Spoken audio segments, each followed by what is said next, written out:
Père absent, mère épuisée, l'héritage silencieux des Antilles. Aujourd'hui, plus d'une famille sur deux aux Antilles, en Guyane, est monoparentale. Et dans la majorité des cas, c'est une femme qui tient la maison, toute seule. Mais la vraie question, c'est comment on en est arrivé là? Pourquoi cette réalité frappe-t-elle nos territoires si fort? Et surtout, comment on peut s'en sortir pour de vrai? Partie 6. Les 3 erreurs qui sabotent tout, même quand tu es bien parti. Tu sais, ce qui est encore plus frustrant que de ne jamais réussir, c'est réussir et tout perdre. Faire des efforts pendant des mois, se former, investir, gagner ses premiers euros et un an plus tard se retrouver au même point ou pire. Et malheureusement, je l'ai vu trop souvent en fait, autour de moi. Des frères qui achètent leur premier bien et finissent surendettés. Des sœurs qui lancent leur activité puis abandonnent au premier coup de dur. Des jeunes motivés qui s'écroulent parce qu'ils ont mal préparé la suite. Alors dans cette partie, je veux te parler de 3 erreurs, les plus courantes. Celles qui ruinent les efforts, même des plus méritants. Et surtout, je vais te montrer comment les éviter. Erreur numéro 1, croire que le premier succès suffit. Tu sais, le plus gros piège quand tu commences à réussir, c'est de croire que c'est fini. Tu gagnes un peu d'argent, tu vois tes premiers loyers tomber, et là, tu te relâches. Tu consommes, tu ralentis, tu te dis, c'est bon, je suis sorti du système. Mais en vérité, le premier succès, ce n'est pas la sortie, c'est l'entrée. C'est maintenant que tu dois redoubler de vigilance. Réinvestir, continuer à apprendre, t'entourer de mieux en mieux, te protéger juridiquement, économiquement, psychologiquement. Trop de gens pensent que la liberté se gagne en un achat, en une vente, mais la liberté, c'est une discipline quotidienne. Et si tu ne l'entretiens pas, elle se barre en silence. Moi aussi, j'ai failli tomber dans ce piège. Après mon deuxième investissement, j'ai voulu faire le beau, j'ai levé le pied, j'ai voulu profiter. Résultat, 8 mois plus tard, un locataire ne payait plus. Les travaux d'un autre bien prenaient du retard et j'étais en stress total. Tu veux réussir, alors n'agis pas comme quelqu'un qui a gagné. Agis comme quelqu'un qui construit une base solide pour 10 ans, 20 ans, voire 30 ans. Erreur 2, vouloir tout faire tout seul. Je le dis souvent, le syndrome du débrouillard, c'est notre plus grande force, mais aussi notre plus grande faiblesse. On veut tout faire nous-mêmes, tout gérer, tout comprendre, tout porter. Mais on oublie un truc fondamental. Personne ne réussit seul. Même les plus grands investisseurs ont des comptables, des conseillers, des artisans de confiance, des mentors.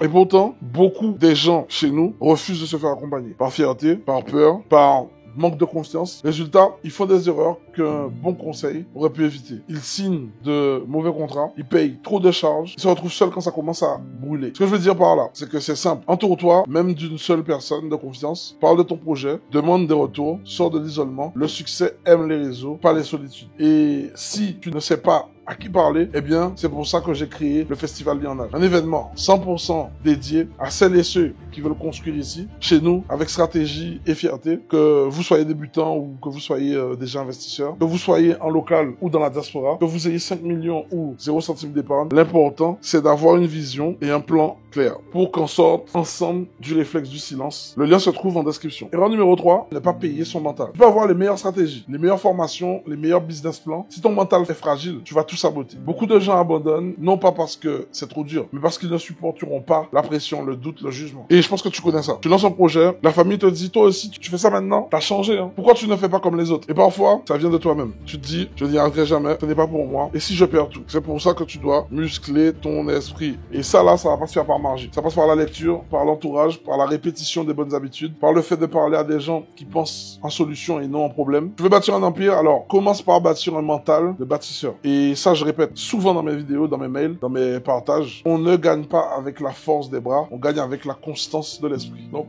résumons. Le succès n'est pas une ligne d'arrivée, c'est un chantier permanent. Tu ne peux pas avancer loin sans alliance solide. Ton mental est ton levier principal et c'est en maîtrisant ces 3 choses que j'ai pu transformer ma trajectoire et que d'autres comme moi l'ont fait aussi. Des mères célibataires devenues propriétaires, des jeunes sans diplôme qui vivent de leur loyer, des mères et sœurs qui ont dit stop, maintenant je construis, et toi maintenant. La prochaine partie, c'est la plus importante. Parce qu'on va parler de ce qu'on peut faire collectivement, pas seulement toi pour toi, mais toi pour les autres, pour ta famille, pour ton île. Et c'est là que tout commence vraiment. Partie 7. Et maintenant, c'est à toi de transmettre. Si tu es encore là, à ce stade de la vidéo, c'est que quelque chose a résonné en toi. Et ce n'est pas un hasard. Parce que ce combat, ce parcours vers la reconstruction, tu n'es pas juste personnel, il est collectif. Tu ne fais pas ce chemin que pour toi, tu le fais pour ta mère qui a tout abandonné sans jamais se plaindre, pour tes enfants qui attendent que tu leur montres ce que veut dire tenir debout, pour tes voisins qui t'observent en silence, sans oser encore bouger. Tu crois que tu n'as pas d'impact, tu te trompes. Chaque décision que tu prends crée un précédent dans ton cercle. Chaque victoire aussi, petite soit-elle, devient une lumière pour quelqu'un d'autre. Et on a besoin de ces lumières, on a besoin d'hommes et de femmes qui osent casser les cycles, qui refusent refusent que la précarité se transmette comme un héritage, qui construisent des modèles nouveaux, antillais, fiers, solides. Et tu sais quoi? Tu n'as même pas besoin d'attendre d'être millionnaire pour ça. Tu peux commencer en parlant à ton petit frère, en aidant une sœur à comprendre ses droits, en montrant à un ami qu'investir c'est possible, même en partant de rien. Tu n'as pas besoin d'être un sauveur, tu as juste besoin d'être un exemple. Et crois-moi, ça c'est déjà énorme. Dans la dernière partie, je vais te montrer comment continuer ce chemin ensemble. Pas tout seul, mais avec une communauté. Et surtout, comment faire partie des gens qui agissent. Vraiment, reste jusqu'au bout, c'est ce que je vais te proposer et je sais que ça va t'aider concrètement. Partie 8, voilà. Si tu es encore ici, c'est que cette vidéo a planté une graine en toi. Une graine de lucidité peut-être, une graine de révolte ou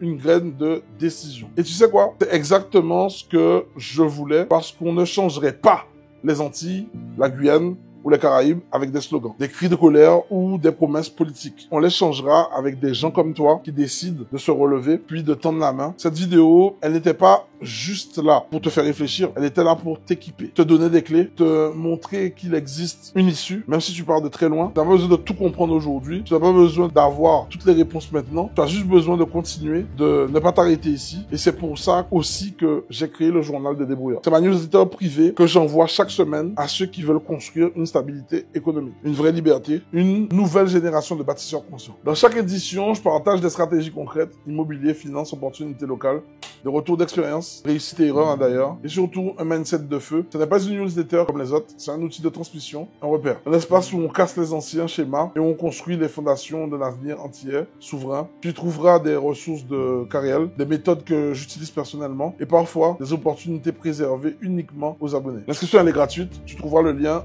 juste en description. Cette vidéo t'a touché, partage-la à un proche, à un frère, à une mère, à un ami qui veut s'en sortir. Parce que c'est comme ça qu'on a créé le mouvement, un débrouillard collectif, une économie qui ne laisse plus personne derrière. Merci d'avoir regardé jusqu'au bout. Merci de faire partie de ceux qui refusent la fatalité. Et surtout, bienvenue dans le cercle des bâtisseurs. À bientôt. C'était William Synesius. Ensemble, nous plus forts. Ciao.